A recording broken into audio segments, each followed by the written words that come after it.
I think the unsexy answer there is that it really comes down to understanding who you're for and also who you're not for. Rue, start the show!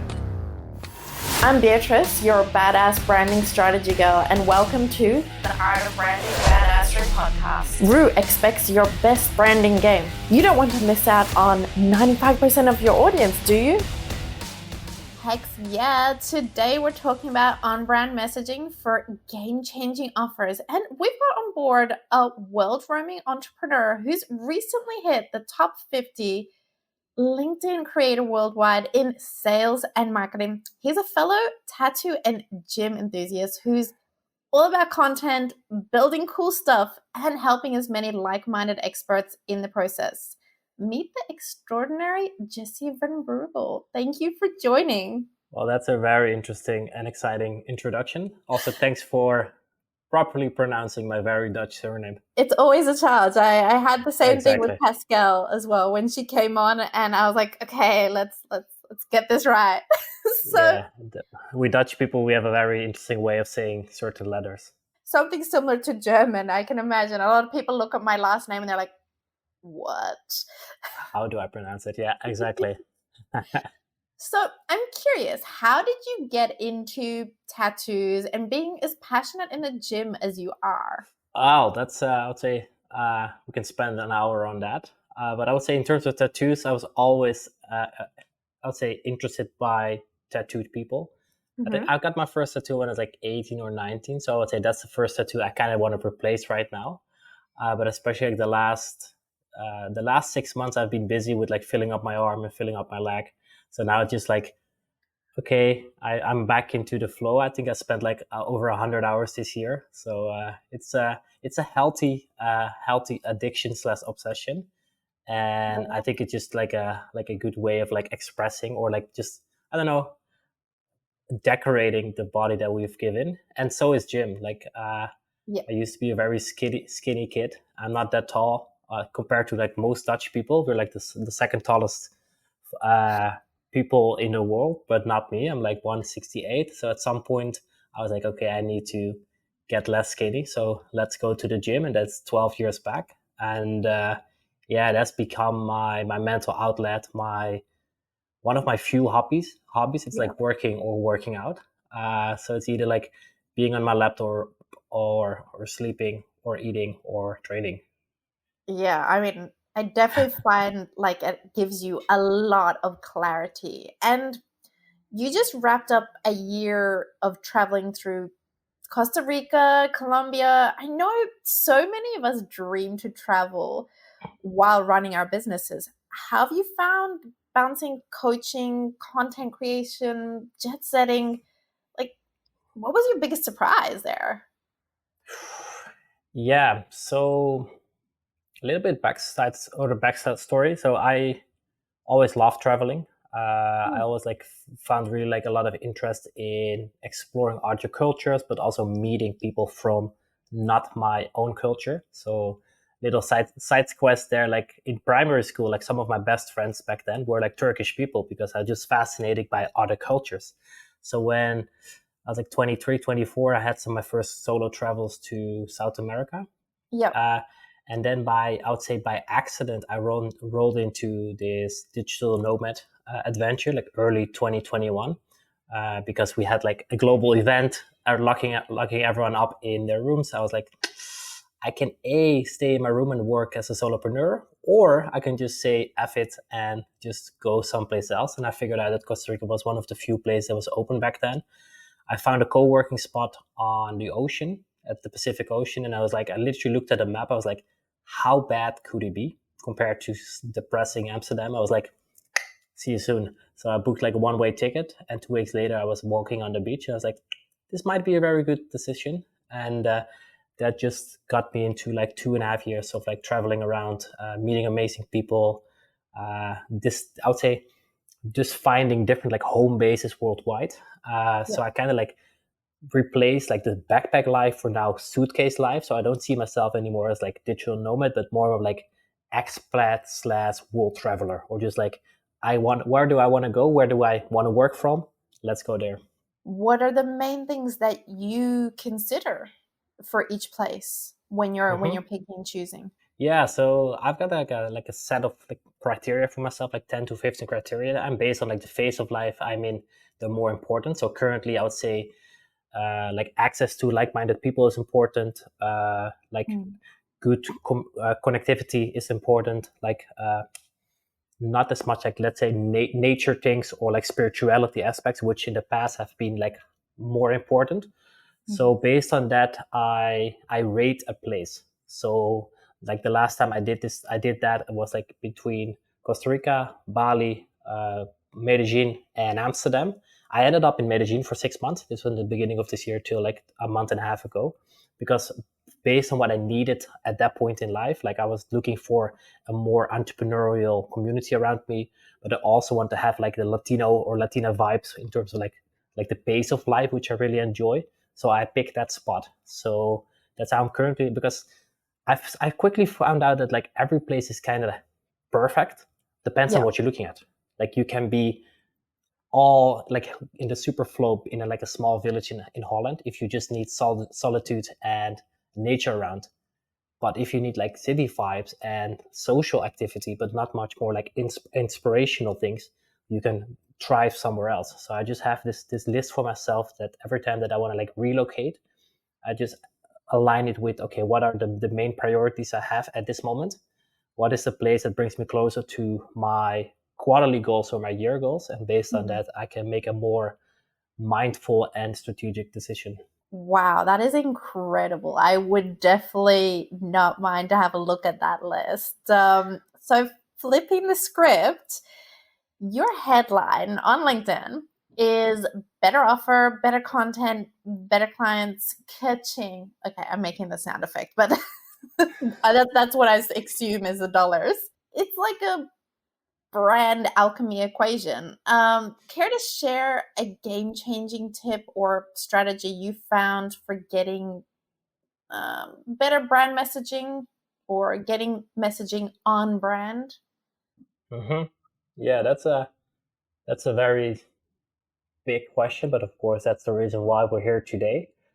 And I think the unsexy answer there is that it really comes down to understanding who you're for and also who you're not for.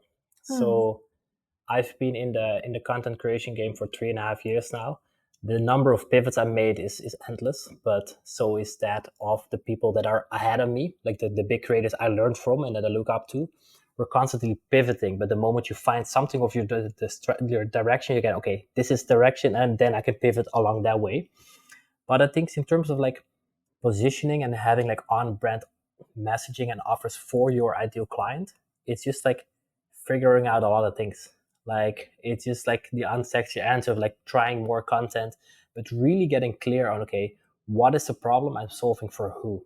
Like, and who is this? Like, what kind of assets do these people need to have in place? Like, where are they in life? How do they look? What are the things that they tried? All these like unsexy like questions we ask ourselves in terms of like our positioning. And the more we have that, the more clarity we have on that, the better content we can create, the better offers we can create. But it always bottles, like I always bottle this down for myself and the people that I work with. It's like, okay, what is the problem we're solving? Like with content, like one piece of content is solving a specific problem. Let's say, like a few days ago, I posted a big carousel on LinkedIn profile optimization. That solves the problem of I don't know how to optimize my LinkedIn profile. Today I'm posting about, I think something about around like lead gen and how a client of mine did something things. I'm solving the problem that people are doing a certain thing, it doesn't work. How can they bridge the gap? And the same with our offers. Like, what is one problem your offer solves? For example, templates I've got out there, they solve the problem of like, I don't know what to write about. Here's the problem. So it's always bridging from problem to solution, whatever we do. So I think that's like the core of like having on-brand messaging in terms of our offers, our content, etc. Hex yeah. And so what if you want to balance your personality in there? How would you add in having that unique personality while also leaving competitors eating your digital dust? To answer that question, I'm always like thinking a little bit like, I'm reflecting back on my writing journey. So like I said earlier, I started writing like 3.5 years ago. Yeah. And back then I was already pretty early in that game. I was comfortable with like sharing personal things like challenges, insights, breakthroughs, rock bottoms, all these things. So for me, it became almost like natural. And I quickly saw as like, okay, the more I can share about my story, then the more I invite my audience to connect with me, but also share things with me, because I can't expect them to open up and tell me about what's wrong or not good in their life if I don't do the same. Like I can't sit in my ivory tower and expect my audience to, here, Jesse, help us with this if I don't do that myself. Yeah. So that's, I think, a belief that I picked up pretty early on. And I still do this throughout my content, because if you would look at my content, people start to see that as like they align certain elements with my brand and vice versa, because everyone can read or write about LinkedIn lead generation, but no one can do it as me. And the same way as like everyone can work with my clients, but no one can do it as me. So I think at some point it just becomes like having this like confidence of like tapping into your personality there, and just like your unique way of saying things, instead of trying to sound like anyone else out there. Exactly. And I can imagine, especially being as interested in tattoos and gym as you are, do you integrate that into your posts or your content to make it your je ne sais quoi, that special bit of you? Yeah, I would say definitely. There are phases that I do it more on purpose than other phases, uh, because I know it's a filter. Like people that are, I would say, afraid for people with tattoos, they won't end up working with me because they think I'm an asshole or whatever. The people Yeah. that are more into that, so are leaning forward, or people that, like in the beginning, I spoke more about like the digital nomad lifestyle. I Yeah. know that scares people away that are more from a corporate background. Like, oh, the coach I'm hiring needs to have like suit and tie, or tie and suit, and be in an office from 9 to 5, etc. While the other people are more like, hey, I resonate with the lifestyle Jesse lives. Okay, let's see if we can work together. So I quickly saw that, again, like infusing and integrating my personal story into my content attracts more people like myself, or people that are aligned with certain core values. And it scares away the people that are not. And that's fine, because I'm not trying to be perfect to everyone. And one of the favorite things that I learned from my business mentor is that he picks clients based on, like, of course, multiple criteria, but one of the criteria is, can I drink a beer with this person? And you can swap out beer with coffee, or just, but same for me. Like, I want to have fun with the people I work with, because I know them, you come in this good momentum. And if I enjoy spending time with you, we can just have fun together while getting kick-ass results. And I think that start with just presenting who you are, and like building this persona of who you are as closely as you can through like reality, instead of like trying to build a persona which is perhaps not you. Some people thrive by that, by having their offline and online persona split.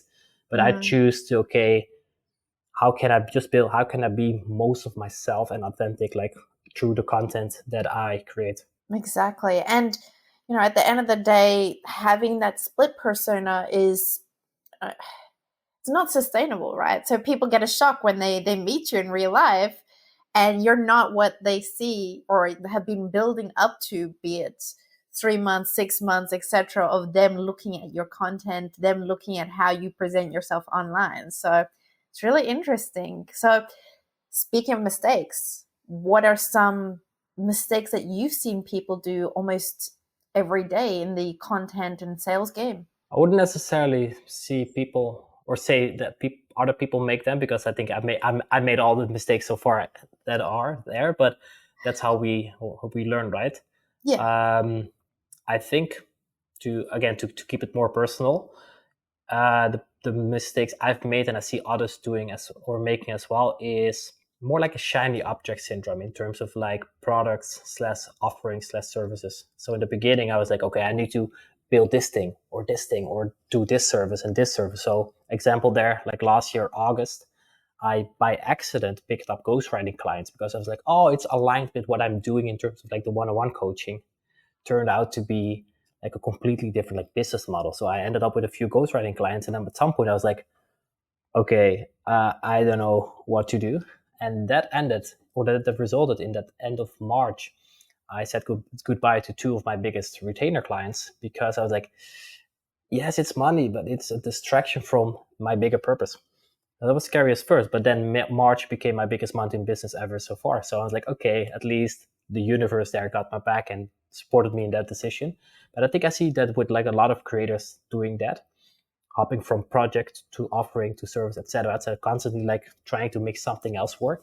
And this is also advice to myself, because I think I became more mature in whether or not to pursue an opportunity or not.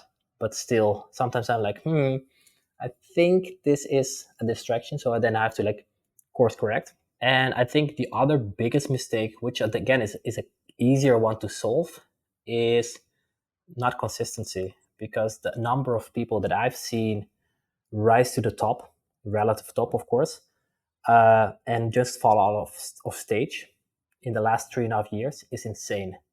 Like people that were like top of the game, and now I'm like, not, I can't even remember their names, because they stopped posting, they stopped being, or perhaps they pursued something else in life, or they just stopped creating content. So the saying that I can repeat to myself is like, I borrowed this / stole this from Alex Hormozy, like, you can't lose if you don't quit. And that's how I approach like the content game and the entrepreneur game, because I'm like, hey, the goal for today is not stop, because some days just suck. So then we just have to keep going. And then overnight, I ended up, as you said in the beginning of this talk, as like a top 50 creator in the sales and marketing category. And I'm like, that's kind of cool. But that's a result of like not stopping and just put in the reps. And I think to tie into that is like, people are, I think, too much focused on like content as the outcome, whereas the content is the output and the outcome is you build a brand. So it's like the content is like stepping stones to build a brand, to build an audience, to build a following, to build that asset. And content is just the stepping stones to you to get there, like putting in the reps. The same with the gym. That's why I love so much like comparing like gym with entrepreneurship, because you don't bench press 200 pounds overnight. You get there by doing the unsexy work for really long when no one is working, when you don't see the outcome, etc., etc. And the same is like with the content game.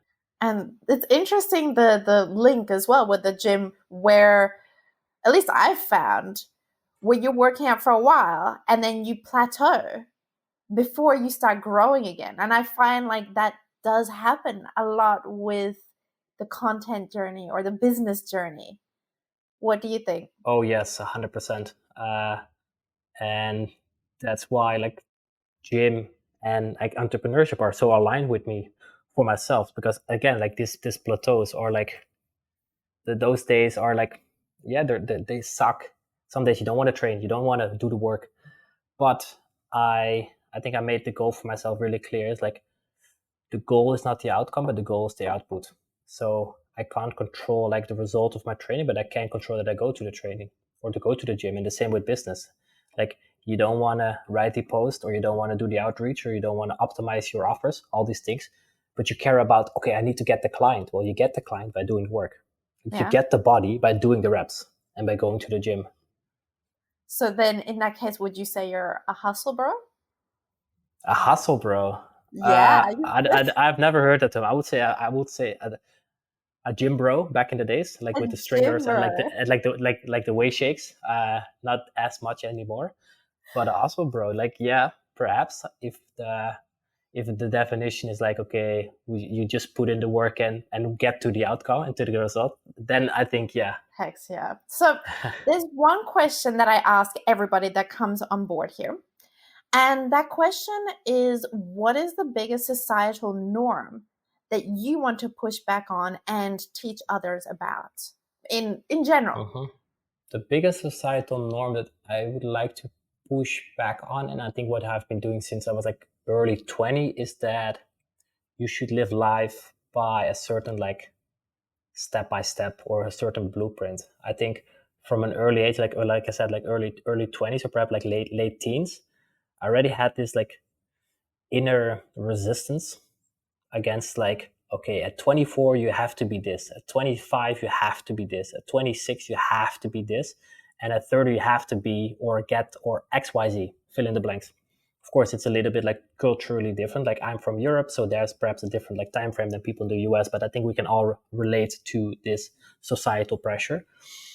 So yeah, when I quit my job at 27, I ended my or I said goodbye to my apartment, etc. Like, of course, you're going against the stream. So I think that's what the last 3 years, I'm 30 now, has been like the evolution in that. Like before it was kind of like, what will society think of me? Because according to the standards, I'm a failure. Like I dropped out of uni. I did complete like a bachelor's, but ended a few jobs, etc. I don't have an own house. I live out of my suitcase, all these things at 30, don't have kids.